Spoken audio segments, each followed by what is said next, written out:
T-minus 50 seconds.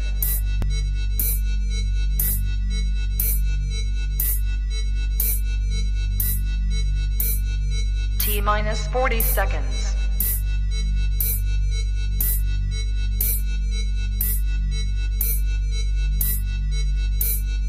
T-minus 30 seconds.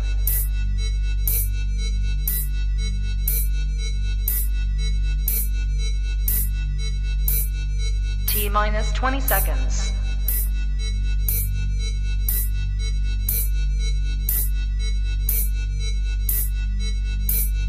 Ten, 9, 8, 7, 6, 5, 4, 3, 2, 1, 0.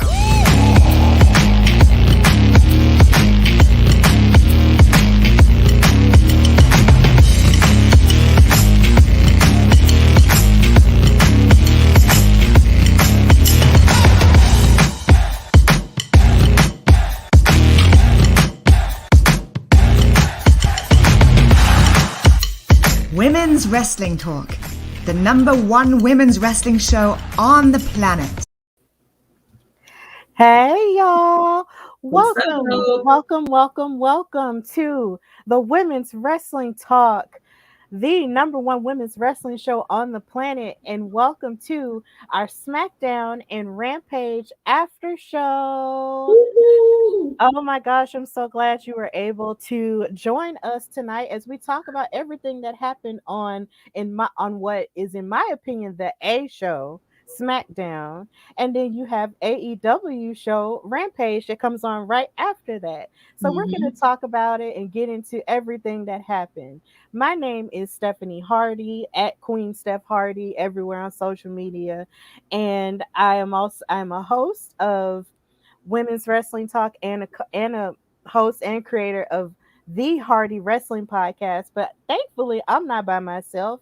I am here with the fierce, the beautiful, and the talented Santana. I know that's right. You? I'm good. I'm today has I'm not feeling my best, but I'm going to give as much energy as I can give for you guys. Honestly, like I got my tea, I got my cough drops. I ain't got COVID or nothing like that, but I'm here for SmackDown and Rampage because it's a lot that happened tonight. Yeah, definitely. I will say, like, it was pretty spirited, of course, because you have one show that's sort of on this new road towards the Royal Rumble, which is basically the first step towards WrestleMania in April, which is, of course, is going to be over 2 nights or whatever, but you got to start with the Royal Rumble, which is one of the big 4 pay-per-views and one of my personal favorites. So that's what SmackDown is sort of leading with now, and sort of, painting new pictures as the show is sort of going through an evolution, in the sense that there is some talent that's out with injuries or projects and stuff like that. So, of course, we're going to start with SmackDown. And the show was, well, first, I want to ask you, Santana, how did you feel about both of the shows tonight? Like, did you feel like, were they good, bad? Were they crazy? What's your opinion? I felt SmackDown was pretty okay. You know what I'm saying? They had some very interesting moments to take place. Even with Rampage, it was a pretty decent show. Per usual. Rampage, now we kind of fight a little bit sometimes. But other than that, I think tonight it was pretty cool. Oh, did Stephanie leave me? Well, until Stephanie comes back, because it seems like she may have some connection issues. I think she's back now. Yeah, I'm sorry about that. I don't know what just happened. I think I just clicked on something by accident. Forgive me, guys. Okay. Now, you can go ahead and continue with what you were saying. Oh no, I was saying, like, with SmackDown, it was a pretty decent show. Like I said, it had some great moments. And then with Rampage, I'm not gonna lie to y'all, I was starting to fall asleep. It was a little boring. A little bit. It was. And I'm just gonna be honest. It was a little boring, just a little bit. Well, if there's one thing you know how to do is be honest, which is a quality that I admire in you, Santana. I know in my opinion when I was watching Rampage, like I feel like whenever I watch AEW, I feel like even though there are still some people that I do know, there's still a Mhm. huge number of people who I still don't know, and I feel like I'm always learning something in the sense that there's just always someone new popping up, and so it's always pretty cool to me to just sort of see what's going on and to sort of peek into everything. So I feel like AEW is interesting in that way. Mhm. um and SmackDown to me, like I said earlier, I love that show, so it was pretty good to me too. So we're gonna get into SmackDown first, though. So, to start off the show, they did something a little bit different because, of course, normally they would start SmackDown with Roman Reigns, the Universal Mhm. Champion, the Tribal Chief, and King of us all. But they didn't.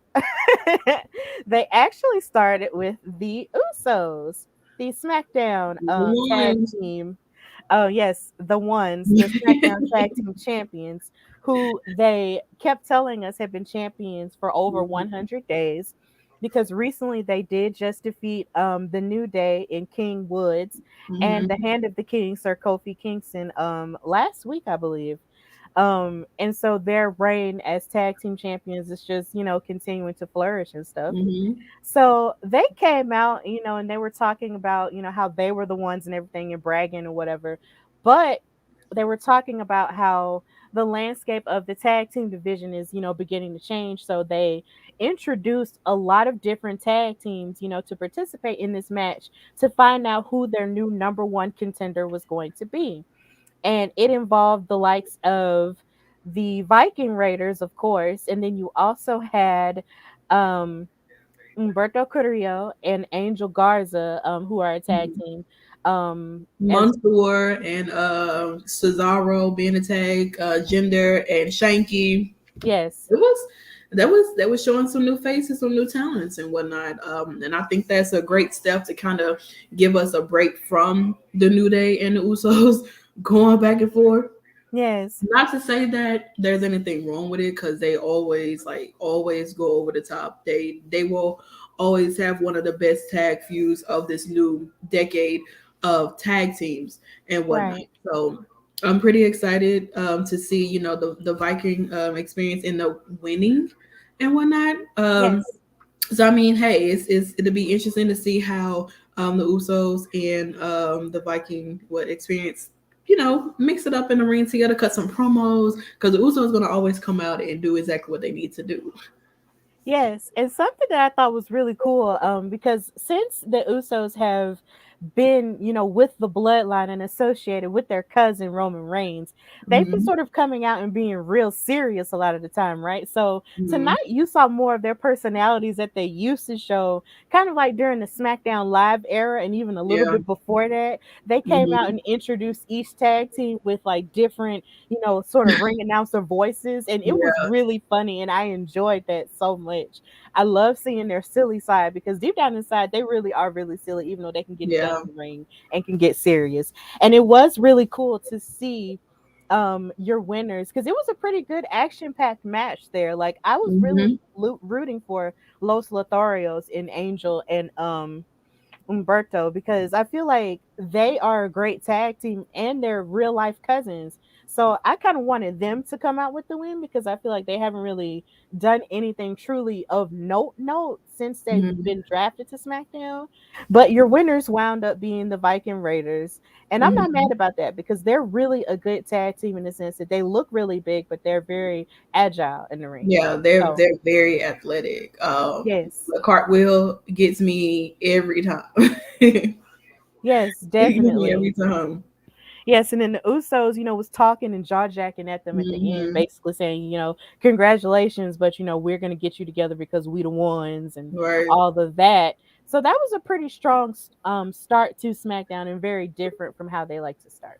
So Hmm. that was cool. Also, backstage, you had a little bit of action going on with Sonya Deville. Um, Hmm. complaining sort of about how cold it was back there because of the heat and whatever. And it sort of led to a little bit of stuff with Naomi. And of course, Mhm. we're going to talk. Well, we'll talk more about it now, so we won't just have to spread it out.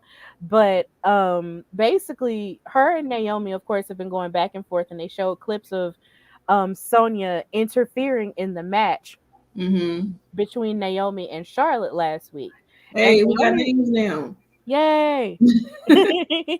And so Naomi was really angry about how Sonya interfered in her championship contenders match with Charlotte. So Mhm. she wanted to confront her, and Naomi looked fabulous, by the way, like As absolutely always, gorgeous. never Like, misses. Like, come on now. She does. It's Naomi. I'm always happy to see her pop up on the screen. Always yes, happy to see her. yes, women's wrestling talk rides for Naomi. Buy We the do. t-shirts. So so We do. basically, she was getting in her face a little, but Sonya Deville kept reiterating, "Look, you can't touch me because I'm wearing my suit, right?" And Mhm. then Naomi was just like, "Okay," and then she sort of backed away. And then they kept complaining about the heat or whatever, so they adjusted the heat, and then it got really hot. And then Sonya eventually, before the night ended, was almost about to take off her blazer, right? And Mhm. then Naomi almost got her. Like she was She this almost. close, She was. this close to She getting was her really hands. close. Yes, on Sonya. Adam But Pearce should have stayed out the way. right, because stay out of a Don't woman's hop in business. women business, Adam. Yes. It's like it just kind of made me mad because I'm just like, Adam, you see the way that Sonya is abusing her power, but you're not standing up and well, we just said, stay out of women's business. But at the But he same time, did. if you He guys finally are used his authority. After he said on the bump, he don't get in. He can't tell Sonya what to do. And now right, what he's doing, telling Sonya that Naomi is right. right. So now he's given Naomi another opportunity to face off against Mhm. Charlotte next week on SmackDown, and hopefully Sonya will stay away. But that I feel like there might be something else that she might have up her devious sleeves. But what did you think? What do you feel about this storyline as it continues to spill into 2022? Boring. Like there is no substance to this feud at all whatsoever. It is constantly just every week. Sonya is using her powers to literally attack Naomi and hasn't even like stated exactly what her issue is with her. Are you upset because she's a two-time SmackDown Women's Champion? Like, are you jealous of Naomi's accolades because you don't have any? That part. Like, what's the real issue here? Like you're running from Naomi every week. You're talking about, oh, you can't touch me unless while I'm in this suit or whatnot. But you almost got handed to you tonight. You really did. But you ran over there to put that little suit back on. So Right. this feud needs to die, like go away. It should never even started. Like it's being dragged out so long to the point where it has no substance. There is no substance with this. It's boring and it's tiring. And I mean, so you need to go find somebody else to play with. Yeah, it looks like you have you have people who do agree with you. Joseph, thank you for watching. Says this is getting really old. Like you said, Santana, and I want the end game pretty soon. I do too because Sonya tonight did give a reason, but it Mhm. wasn't exactly like the cool, like a really nuanced reason, like a cooler reason. She basically told Naomi like because you always strut around like you're the main character, but you're nothing more than She, an extra. she And is the I'm main just like, character. wait a minute. Have you seen Naomi? Like, do you know who she is and how talented she is and how she's come up and everything? Like, she just celebrated her 10-year anniversary in this Mhm. business. She Like, did. with somebody with the accolades of her, then I would walk around like I'm the main character too. Mhm. But, She has the right to do that because she mhm, can back it up. Sonya can't back nothing up. exactly, because everything she's ever done, she's always been a sidekick Hmm. to somebody else. And even now, she's still a sidekick. But, She's just a side character, don't have any like relevancy, just there to pop up and have everybody upset at the fact that she's attacking Naomi hmm for no reason. yes, but For no I reason. seriously But I seriously cannot wait until there is a payoff to it, because I am ready for Naomi to lay hands on Sonya, and not in the holy way. So Well, like, did she forget them hands she gave her back in the day when Mandy was messing with Jimmy? right, Did you exactly. forget? did She you must forget? have. You must have forgot. She must have knocked your ponytail loose or something. Cause like you really forgot that she beat you and your tag partner in the hallway. Yeah, Well, actually, you it was in supposed a to be an MMA fighter, and you get right. beat up. Right. It was actually in a hotel room, because I was there that night. And it was in the Westin Hotel up the street from our arena in Birmingham. So Oh wow! I remember that clearly. Like, because I was rooting for her to beat her but the whole time. It was hysterical. Immediately. I loved it. But here's hoping that Naomi will actually get her hands on her and actually get in the title picture, especially now that since she's in the Royal Rumble and stuff. So I'm hoping for Naomi to get better things this year. So Mm-hmm. we'll still wish Definitely for that. agree.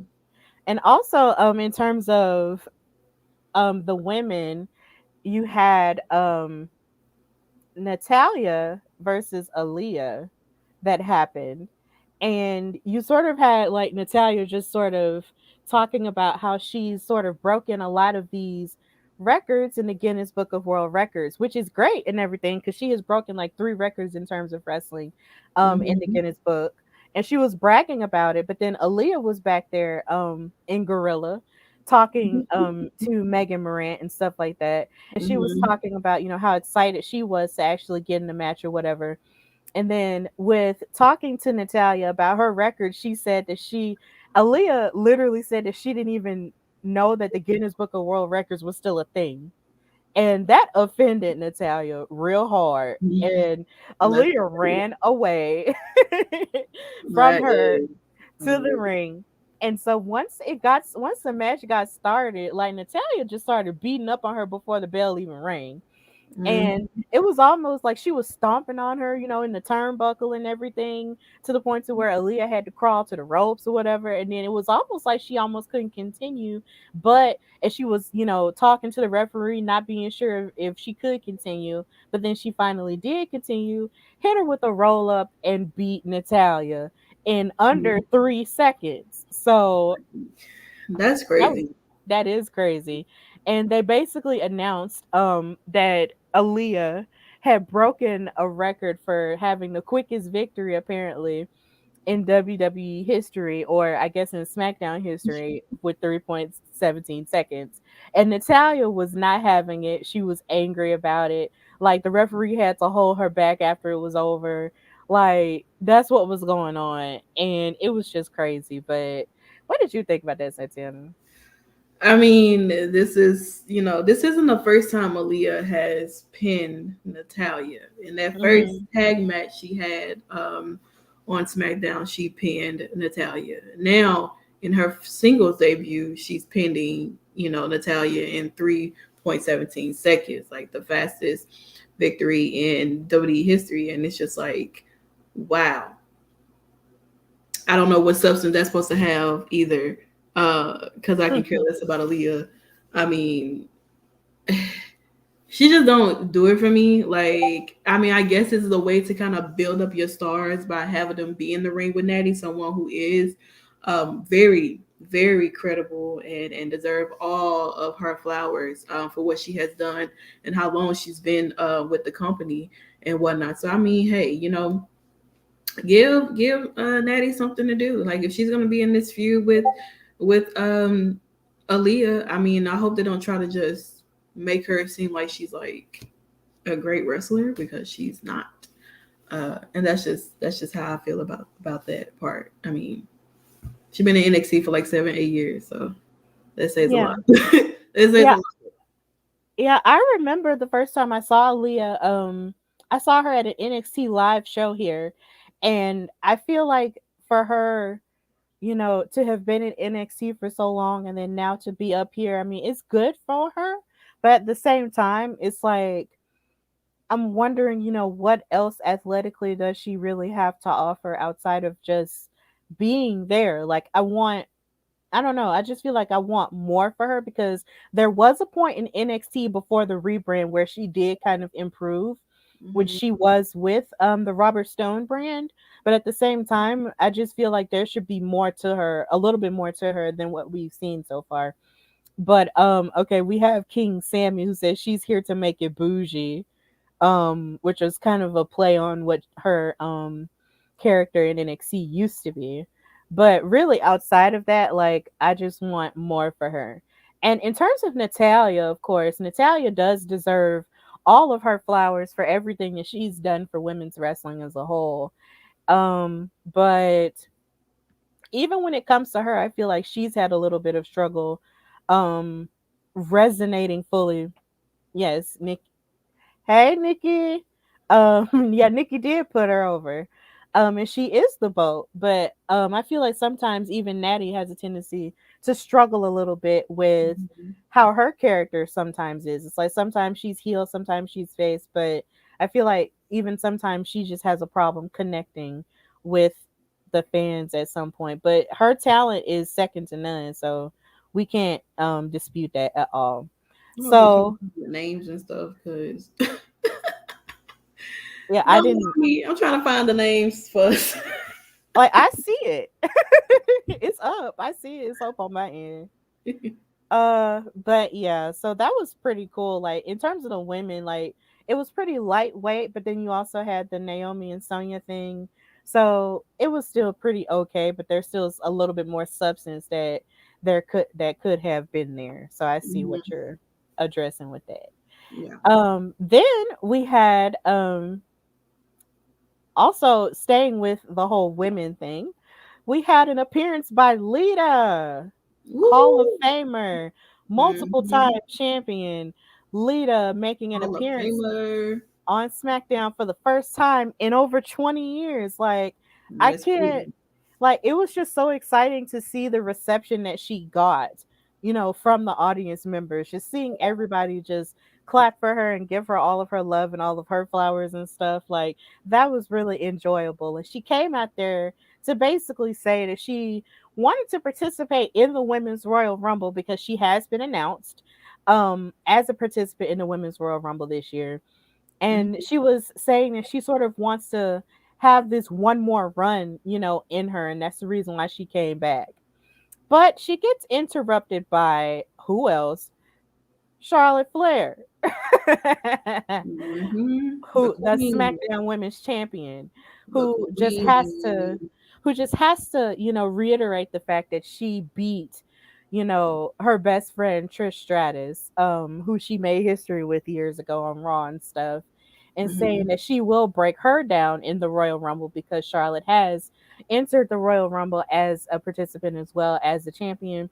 But she still wants to beat up on Lita, but Lita isn't having it, and she hit her with an old twist of fate A before she very left the ring. awkwardly twist of fate. It was a it was a botch, a twist of fate. It was, but I mean, hey, it got the crowd going. Everybody was living it up for it. I mean, honestly, I don't really know how I would feel about Lita and Charlotte having a match. I mean, I mean, if she goes after Becky with someone she has been in like a little Twitter situation with, I think that would have been like a great move for that to happen and whatnot. But Charlotte, no, I think they should just pack that up. Put somebody else up in there, honestly. Yeah, right, Nikki. Charlotte said I broke her in regards to her match with Trish. And she also said that she was basically the reason why Trish had to, go home and retire. Which is almost low key. It's almost like Charlotte wants to call herself the legend killer. No, that's Randy Orton. Chill. But still, like, but I do agree with you though. Like Lita and Becky would have been amazing. Hmm. Like that really would have been amazing. But Becky has her hands full. But that's raw. That is raw, and it's a That's raw. SmackDown. This is a blue brand, as you can see Yeah. in the background, the representative blue brand over here. I mean, but hey, I was, ecstatic to know that. I wish they I really wish they had kept Lita coming back being like a surprise or something. Like they didn't have to like announce it. Like they could have just let it be like a surprise or something.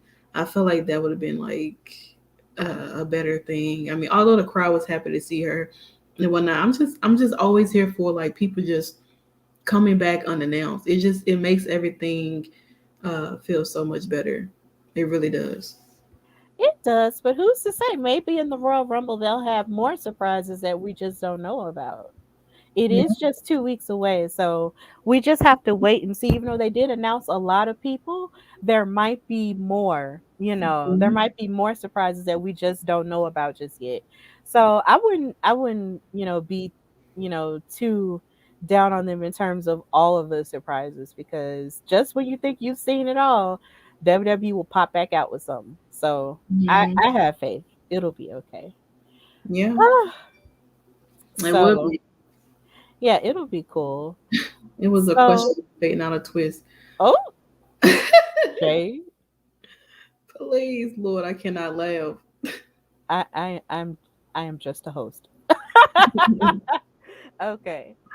So also on SmackDown, you had Sami Zayn trying to come out and throw mad shade at Johnny Knoxville from Jackass, because he's going to be participating in the men's Royal Rumble match, and so Sammy, of Mhm. course, feels like he has to compete with the hypest trend. So he was about to pull off a so-called death-defying stunt with him, in a grocery basket, and him being rolled on to a ramp over the ring and into a pillow with an X on it. But he kept telling them to stop pushing him over and over again. He was like, "No, I'm not gonna do it. I'm not gonna do it. Why do y'all want to see me hurt myself?" And then all the crowd was like booing him or whatever. And basically, Rick Boogs came out kind of to just mess with him. And then after Rick Boogs came out to sort of antagonize Sammy, Sammy was like, "You tell your friend Shinsuke that I am the real Intercontinental Champion," and all that. And then Shinsuke was behind him, and then he jumped up and gave him his famous Kinshasa. And Mhm. they basically posed in the ring, and Pat McAfee lost his mind like he does for Rick Boogs. And that was pretty much it from that segment. Um, Sammy always feels like there's a conspiracy against him anytime somebody else gets more attention than him, and it's screaming narcissist. But what do you think? Yeah, honestly, I mean, Sammy, I like Sammy. Maybe it is a conspiracy that the fact that people are getting more attention than him and getting more opportunities than him and whatnot, and he's just kind of like getting screwed over every chance, every opportunities he's in. He's always getting like it's always somebody else inserting himself in the beef and whatnot. It really just never fails. So I mean, it might be a conspiracy. I feel like, at this time, if you look at from the time like Sammy started having this little video camera running around behind him and whatnot, it's been a conspiracy. Like all the way up. And I mean, I feel like Sammy can only be the only person to do this character and make it entertaining. Like no matter what they have him do and whatnot, he is always entertaining. Right. He really is always entertaining. And then on top of that, him having his over the top personality, it's like he's great in the ring as well. Like he's put on so many different classics with the likes of Kevin Owens, who's his soulmate. And I mean, Kevin Owens called him his soulmate on television He is a his few weeks ago, and I thought it was so sweet because it's true. And stuff like that. So it's just like there isn't anything that Sammy can't do. And I love how Nikki said in the comments that Sammy should be champion. Huh? What? Well, I always felt that way a little bit earlier in his career. But Santana, what do you think? Do you think that Sami Zayn should be a world champion by now? I mean, how I look at Sami Zayn, he can be the face of a company and whatnot. He can get out there and cut a promo and be entertaining and whatnot, or serious when he needs to be. But he's an amazing wrestler, amazing talent. Like, um, I feel like Sammy does need his opportunity to hold a world title. You know what I'm saying? It didn't go that way. With the whole Brock thing and whatnot. Because I Mhm. mean, hey, I honestly truly feel like Sammy could have beat Roman. Roman's not that great of a wrestler anyway. And I feel as if, like, I mean, listen, Roman Reigns, he is a very attractive man, but when it comes to the ring and whatnot, it just don't.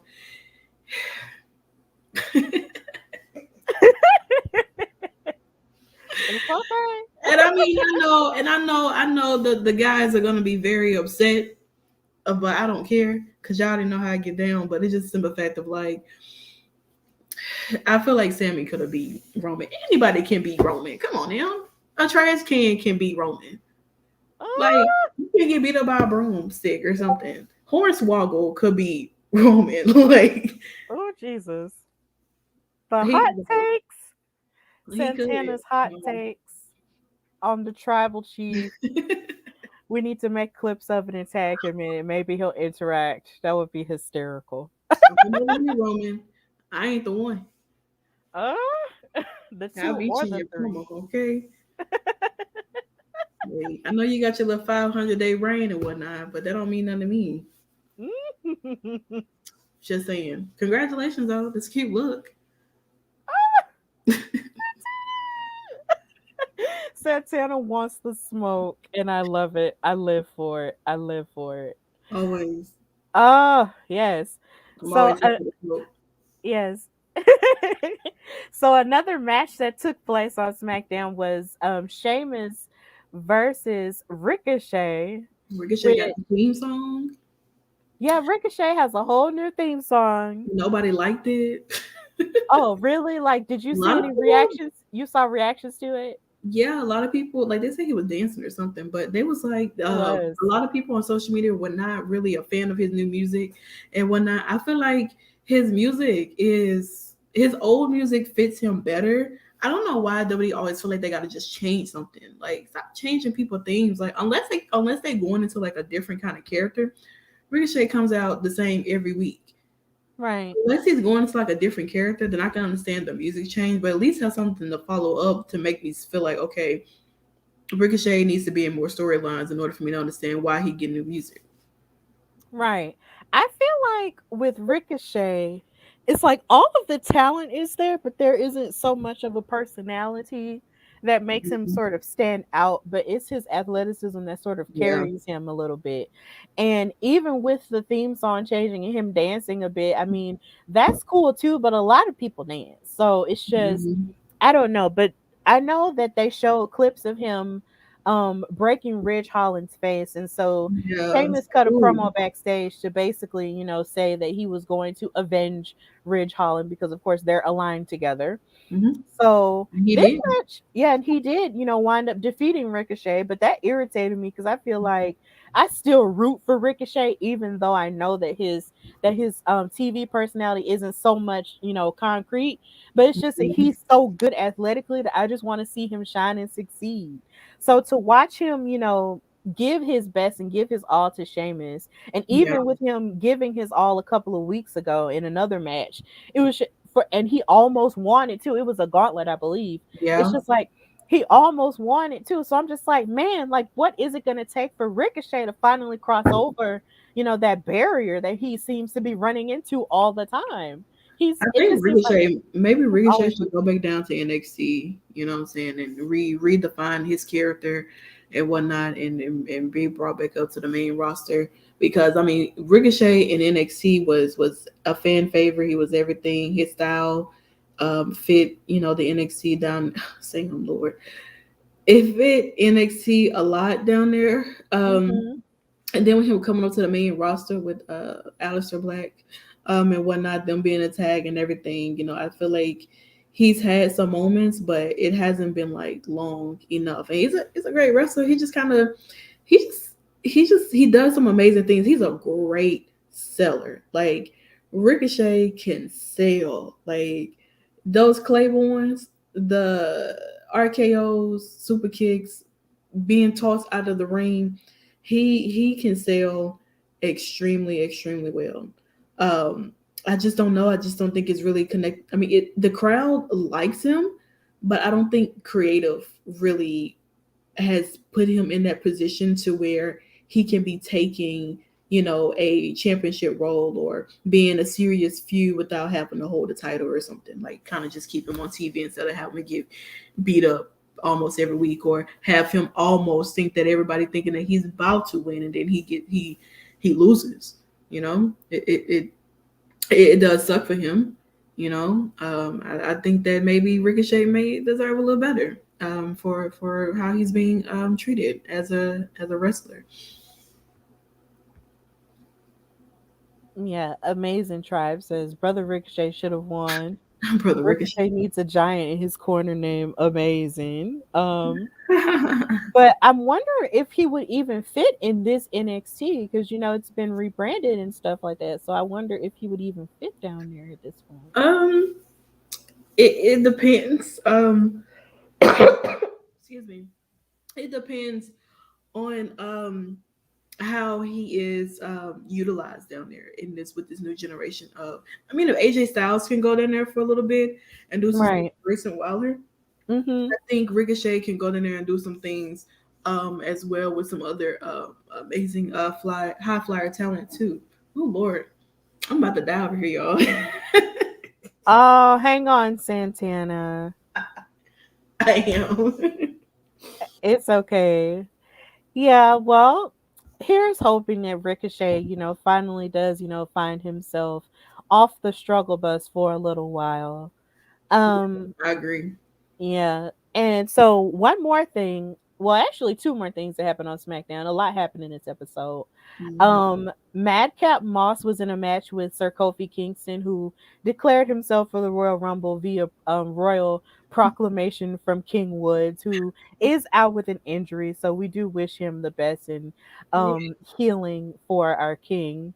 Mhm. But he declared that Kofi Kingston will be in the Royal Rumble, and Kofi is always known for his best Royal Rumble moments.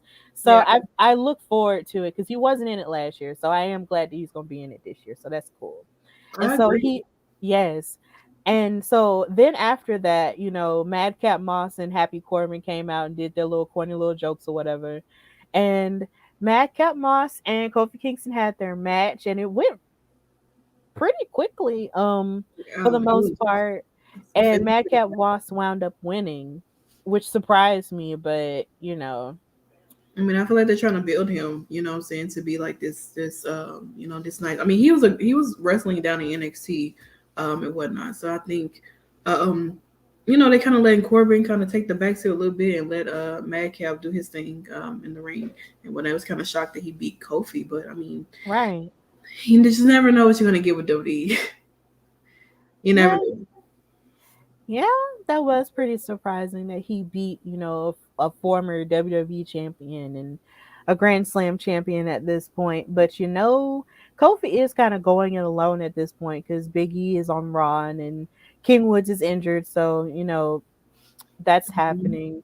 And you are right because before Madcap Moss was Madcap, he was Riddick Moss, Yeah. and he was, on Raw Underground, y'all remember Hmm. if y'all remember that, Yeah. um, and stuff like that. So it seems like he's found something that has clicked, no matter if his jokes are corny or whatever. So that was a pretty surprising win, and of course, him and Corbin keep bragging about how they injured Drew McIntyre, which only means that when Drew comes back, he's going to destroy them. So, Basically. yeah, that's going to be interesting. So, to end the night, we had Roman Reigns, the Universal Champion, come out along with Seth Rollins because they are both set to fight each other Hmm. That's at a um at the Rumble. Royal Rumble for the Universal title because Adam Pearce said there's no one else left to face off against him, and the only person left to beat him is probably Seth freaking Rollins. Hmm. And this promo was pretty good to me. Like, I actually really liked this promo here because you had them sort of taking shots at each other and shots at the past, because throughout the night they were showing clips of them in various moments where, of course, Seth was winning titles and stabbing the Shield in the back and showing the Shield in their dominance, and of course, Seth winning the title at WrestleMania by cashing in Money in the Bank on Roman and Brock. And something that Seth did kind of allude to was the fact he was saying that Roman only almost always had help in terms of him growing as a superstar, where Seth was saying, "Oh, well, I didn't need any help or whatever." And I'm sitting here like, hold on, Seth. You need to chill because I do believe earlier in the night they showed a clip of you stabbing the Shield in the back due to you The getting authority. an assist from the Authority. That's Hmm. that's another faction. So you can't sit here and make it seem like Roman always had help because anytime Roman was out on his own, he was just that, on his own, whereas you had the Authority and other people helping you and stuff like that. So he was making points, but he was making hypocritical points, and it was getting on my nerves. Um, and he was trying to throw shade at Roman Reigns, but Roman was like, "Look, Roman decided to take a low blow and say, look, if I wanted to main event WrestleMania, I would have asked your wife instead," alluding to Becky Hmm. Lynch. And I was like, oh, Like, ooh, now he like he going to Becky like she even better than himself. Like, I.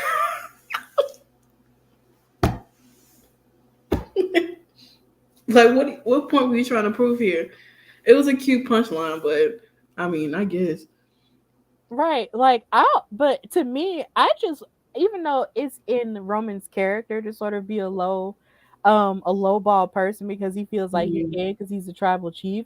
A part of me wanted him to call out, Seth's history the way Seth was trying to call out Roman's history in Mhm. an incorrect way, but he Yeah. didn't do that. But at least with that, he still stayed consistent with his evil tribal chief persona. So I Hmm. felt pretty good about it. I thought it was pretty funny. But then Seth would call himself trying to beat him up or whatever afterward. But then, of course, the Usos came out there to assist him and try to beat him up or whatever. And Seth wound up jumping over them and then jumping through Roman and running back up the ramp. And SmackDown basically ended with the both of them sort of staring at each other because there's still so much more to unpack with them. And that's how the show ended. That's how SmackDown ended. Like I said, it was a pretty solid show. But yeah, that's how it ended. So It tell was us. great. I'm excited to see, like what is going to transpire next week. I mean, because Naomi does get another opportunity to, running back with Charlotte. So hopefully Sonya Deville stays out the way, um, and whatnot. I mean, I'm excited to see, what how SmackDown or all of the the WWE promotions going to like kind of have this build up to Royal Rumble, um, because I mean, they're really they have enough time. They have like 2 weeks out to before Royal Rumble gets here. So I mean, there's a lot of tension. And I mean, I'm pumped for the Royal Rumble. Like Royal Rumble is one of my favorite pay-per-views. Even if I don't watch any of the matches, I just love watching like the actual Royal Rumble. It's I could watch those matches, just those matches by themselves, like every day if I could. I really could. Yeah, the Royal Rumble is one of my favorite pay-per-views as well. And actually it was the Royal Rumble 2020 that was the catalyst for me starting my podcast, the Hardy Wrestling Podcast. Mhm. So the Royal Rumble will always have a special place in my heart because of that. So I can't wait. I really cannot wait for it. So leaving the world of WWE and jumping towards a new little planet, we're moving to AEW Rampage, which comes on directly afterward on TNT. Mhm. So this show started with Adam Cole, baby, coming out and fighting Trent Beretta, Mhm. who was just coming back from injury according to commentary and stuff like that, because he's in the faction with the best friends. Mhm. And he came out there with Chris Statlander and Orange Cassidy and the other best friends. Like, forgive me if I blank on some of the names. It's But yeah, I don't, it's like it's kind of hard to remain as consistent with AEW sometimes. But basically Adam Cole also came out there with the Young Bucks, and he came out there with Kyle O'Reilly and Bobby Fish, and of course the love of his life, Dr. Britt Baker, DMD. Um, and mhm. so they came out there and put on a stellar match. Like, when I was watching this match, like, I had never really seen Trent Beretta in action before, but I wanted to see more of him because he really was, you know, not holding back on Adam Cole, who has Mhm. solidified himself as one of the best wrestlers, in the world. So this match was really, really good. And it was a couple of moments where I thought for sure like Trent was gonna come out with the win. But Right. Adam Cole's friends got to be all dirty or whatever, and Adam Cole's got to use that tactic. And he hit Trent with a low blow and Mhm. wound up covering him, for the win. So, what did you think of this match, Santana? I'm as people don't know, I am like the resident like Adam Cole of like our own little undisputed era that we have over on Clubhouse and whatnot. And so I mean, like with this match in general, I'm always happy to see Adam Cole come out and do his thing. And Trent, he's a really really good wrestler. And it's like nice to see how everybody's pretty much kind of like mixing it up out there and whatnot. And I'm ready to see this intergender tag match on Wednesday with Britt and Adam and Orange Cassidy and Chris Deadliner. So I mean.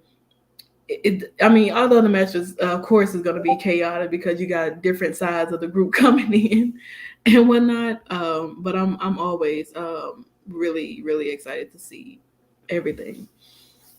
Yeah, me too. I'm very interested in seeing how that's going to go as well. I actually had a prediction for that mixed tag match, Mhm. but that really has nothing to do with wrestling as a whole. Um, my prediction is that I feel this, and this is a romantic prediction. I feel like Adam Cole might propose to Britt. Oh, right there on the spot. Maybe. I mean, I feel like I feel like it would be perfect considering it's their first time really tag teaming together on AEW television, and they've been together for like almost 5 years. So I figure why not? I mean, that would be thrown. That would be very thrown off. I would like, wow, okay, this moment right here in this ring, you're gonna propose to this woman. Wow, that's something. I don't know. Like, I mean, we've had a lot of proposals happen in the ring and whatnot, and afterwards, they don't tend to go too well after the fact. So, I mean, That's true. But I feel like you can't necessarily focus on that though. If you know your relationship is solid, mhm, then forget that. no, And don't just do do it. it. It worked for Sammy. That's a whole different conversation right there. We gonna leave that part alone. Uh we gonna leave that alone. But I feel like they're an adorable couple, and if it were to happen, I'd be excited. But if not, then y'all can just charge it to the game and just tell me I was wrong. But I'm just a romantic. I'm a hopeless romantic, and I just love wrestling couples. So if it happens, great. If it doesn't, that's fine too. They'll still be happy. It's okay. This But is yeah, Adam Cole came out victorious in his match, and it was really, really good. Then after that, you had a little bit of like a promo segment between Thunder Rosa having the smoke for Mercedes Martinez, who made hmm her debut on AEW by interfering in Thunder Rosa's match in the TBS title tournament with Jade Cargill. And since Mercedes Martinez is now officially signed to AEW, she had a lot to say, and Thunder Rosa had a lot to say. So it's pretty safe to assume that one day within the next few weeks, or maybe even, yeah, within the next few weeks, they're going to fight each other. And I'm really excited to see these two fight. I am a big Thunder Rosa fan. She's been a guest on my show. Like, I love her so much and just what she brings to wrestling. And I love Mercedes Martinez as well. And I'm so glad to see her find success, after having been let go from WWE. So to see these two sort of face off with each other, and these two powerful Latin women face off against each other, I can't wait to see it. So what do you think, Santana? Yeah, I'm always riding with Mercedes Martinez, like the OG badass. Um, even with having the opportunity to interview her, she's such a sweetheart. She is so nice and like really really kind. And her and Thunder, this isn't the first time they've had their own mix ups. They fought a lot. on the indies and whatnot, and like a bunch of different like shows and everything. So to kind of see them work together, feuding on TV wise, I think it'll be a really, really interesting feud. They're both great wrestlers. And whatnot. I may not be like the biggest Thunder Rosa fan. Like everybody kind of pretty much know that. I'm just not the biggest fan of her. But if we was choosing, I'm gonna ride with Mercedes Martinez. Yeah, definitely. You'd be well within your rights to do that because Mercedes is very talented and she's tough. So I am definitely intrigued. I'm a fan of both girls. So I'm just gonna sit there and just enjoy it for what it is and just be like, oh man, look at these girls go. Like I'm really pumped for it. So we have that going on. And also we had Shawn Spears versus Andrew Everett. Who Andrew Everett was making his, I believe, his AEW debut tonight, and he was from North Carolina, which is where they had their show. And Shawn Spears came out with Wardlow, and of course they did talk and say a whole lot of stuff about Wardlow and Shawn Spears sort of being kind of like guns for hire for MJF. With his little ongoing feud that he has with CM Punk when they're war of words because they have yet to fight just yet. Right. And Shawn Spears, kind of just went into this match. He didn't use his chair that he normally that he carries to the ring with him, but he basically squashed poor Andrew and beat him. And then after he beat him, he cut a promo talking about how CM Punk should take him more seriously as a competitor because a lot of people have always underestimated Shawn Spears, in his wrestling career, which I don't necessarily doubt at all. Even though my first time seeing Shawn Spears was, of course, in WWE when he was the Perfect 10 Ty Dillinger. Yes, and he actually did that during his match, and I was just like, yay! But yeah, it was cool. But he was just talking about how CM Punk shouldn't underestimate him because after he fights him, he's not going to want to fight MJF anymore and stuff like that. So he was just bigging himself up. But something intriguing that I did, peep was the fact that in the audience they were chanting Wardlow's name. So I don't know what that's about, but I did find that very intriguing. So what did you think about that, Santana? With this match, honestly, I'm not the biggest Shawn Spears fan. I did, like the whole Perfect 10 thing. Ty Dillinger was it was a great talent, what I'm saying? But it sucks that he didn't stick around, and with him being in AEW, I mean, he's had some great moments and whatnot, but they haven't really stuck around. That like in AEW it hasn't really stuck that long. Like it's kind of like he was doing his thing, with the Pinnacle and what's Jericho's thing? Inner Circle and all this stuff. Like they had their own little thing going on and whatnot. That kind of pretty much died down, and now he's kind of doing his own little singles run and whatnot. But I don't know. Like with this match here, I mean, Andrew, he was pretty good. It sucks that he had to be squashed, but I mean, we knew that was going to happen. We knew you knew why you was out here to get squashed. Thank you for coming. That's really what it was. And I mean, like with Shawn being able to have his match with CM Punk on Wednesday, I mean, I guess I'm excited for it. I just really want CM Punk to be in longer feuds that make sense. That's why I'm so, I guess, invested in him and MJF because they really haven't touched each other. They kind of just been cutting promos back and forth, and it's kind of like what I've been wanting with those two. Is to be able to just talk trash to each other every week, right into the build up for their match and whatnot. So I mean, Shawn, it's okay. Wardlow, I mean, they've said something about WWE wanted to sign him or something like that. So I saw, but I don't know if that's like official and whatnot. But I did see that at some point WWE wanted to sign Wardlow. So who knows what can happen in that area and whatnot.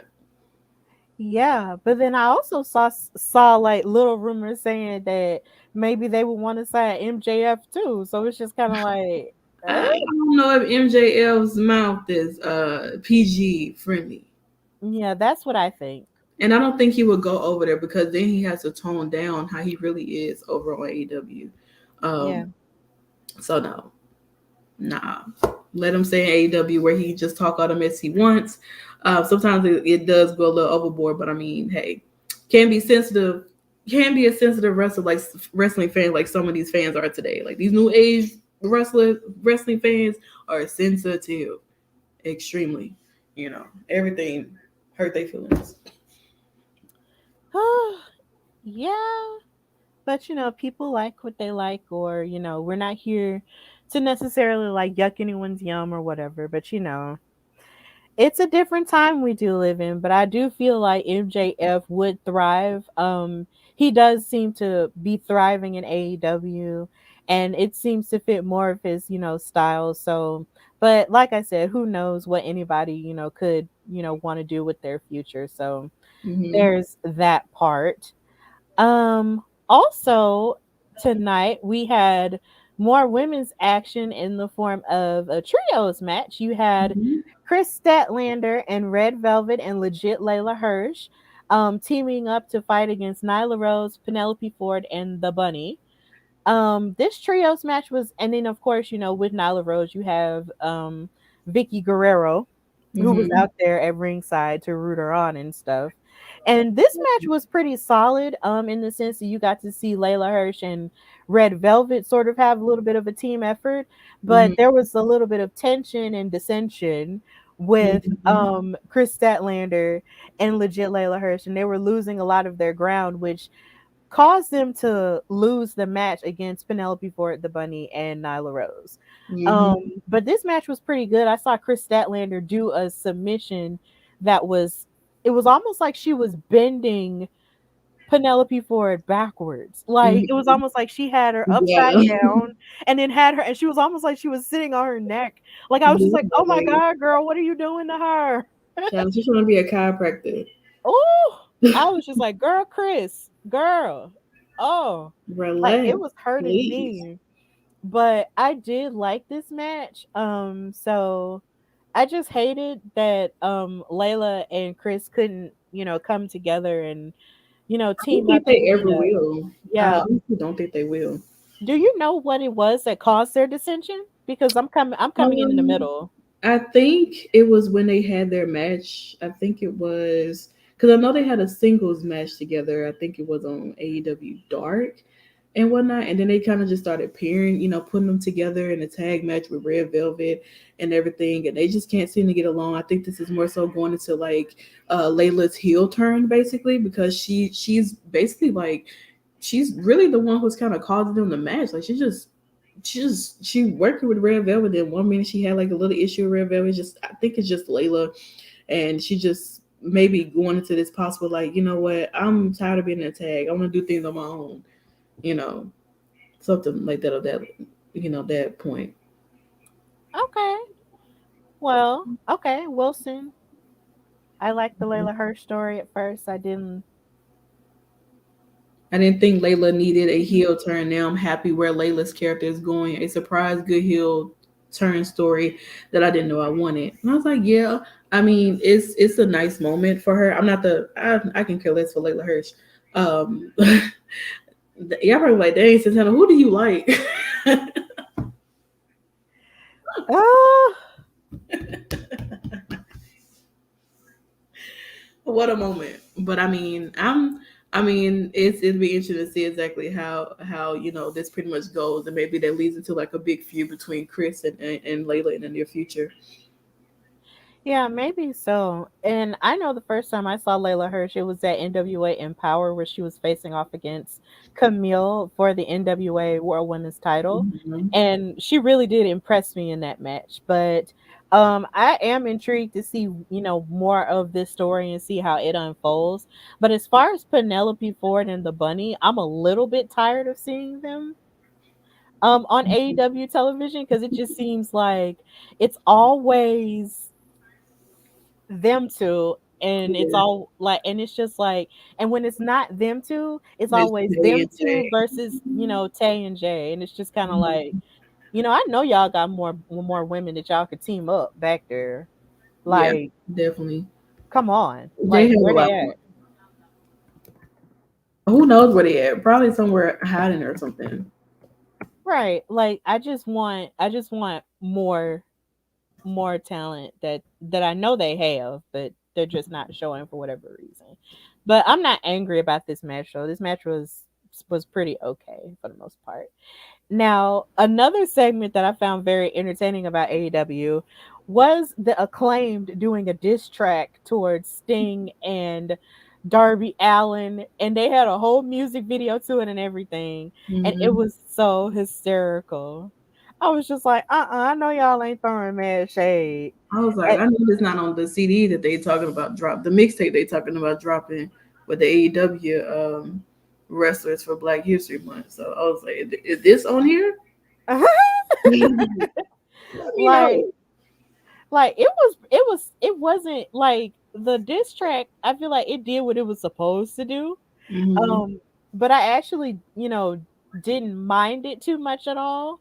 So Yeah, it was just like, okay, well, that happened, and I thought it was a pretty creative way, to throw shade outside of just doing the average everyday promo or whatever. And they did a music video to it, so I just still thought it was cool. So I was just like, okay, Acclaimed. I see y'all being a little bit, out of the box with that. So yeah, I it was a thought it cool was, event. I thought it was funny. Like It I was a thought it was cool event. I was here for it. Like there are some characters when it comes to their disses or their lyrics and whatnot. They definitely know how to push some buttons and be creative when needed to be. Yeah, definitely. And then I also appreciated how in with one of the walls they were standing in front of had graffiti painted on there and it said hashtag gay pride. And I was just like, oh. That's everything. Yeah, that made me happy. So I really enjoyed that segment. I thought it was funny. So to basically end AEW tonight, we had one last match, which was Jungle Boy and Luchasaurus versus John Silver and Alex Reynolds from the Dark Order for the AEW World Tag Team Championships. Of course, Jungle Boy and Luchasaurus just won the titles last week.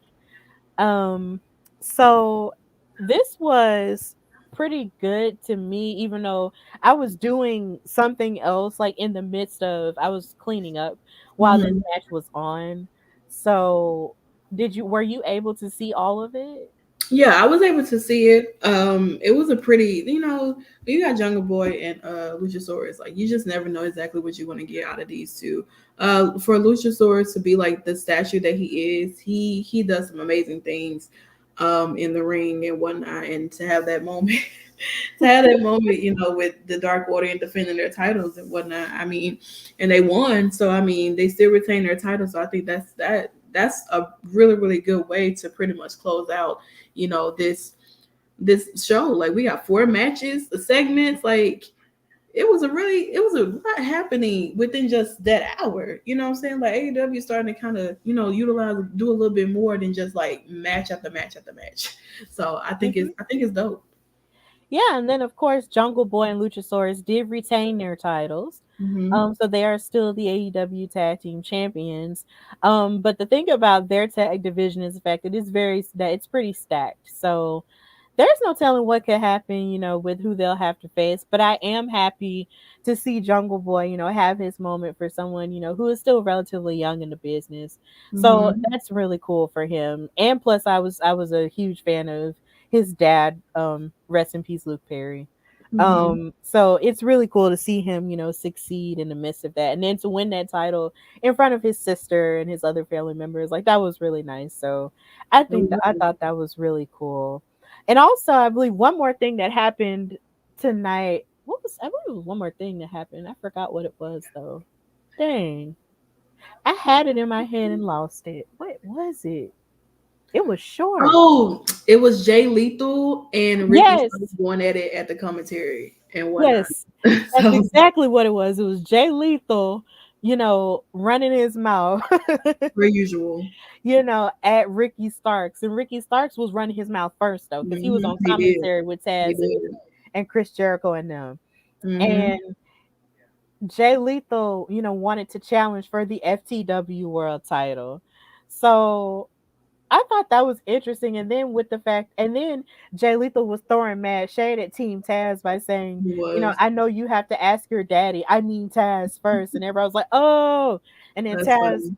And then on commentary, when they were talking about how Jay Lethal was a former Ring of Honor champion, like Taz was like, I don't care about Ring of Honor and all that, but he wasn't saying that though. He was saying I don't give a ish about Ring of Honor, right? And all this other stuff. And I think it's so funny that you said that, considering Ring of Honor is going around and invading Impact and stuff. So he might need to chill with that Impact, with that Ring of Honor slander. He does. So he yes, does. Jay Lethal versus Starks is a war of words. Exactly. Oh, thank you. We appreciate it. We work, our writer scene work really, really well. We really do. It's everything. I appreciate everyone who contributes to the website and social media and whatnot. So I do appreciate the writer scene, like, because they're amazing. Yes, I appreciate y'all too, cause y'all be writing good stuff. If I can keep it simple, yeah, like if I can just keep it simple, y'all write really great stuff, and I love it. So yeah, we keep each other together here at Women's Wrestling Talk. We really do. We really do. So that's pretty much all that happened on AEW tonight, Rampage, and with SmackDown and stuff. Pretty solid night of wrestling.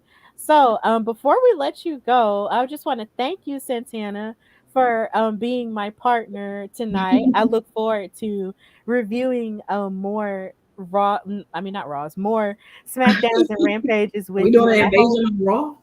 No. Maybe November, but not now. But I really appreciated you, joining me tonight and doing this with me.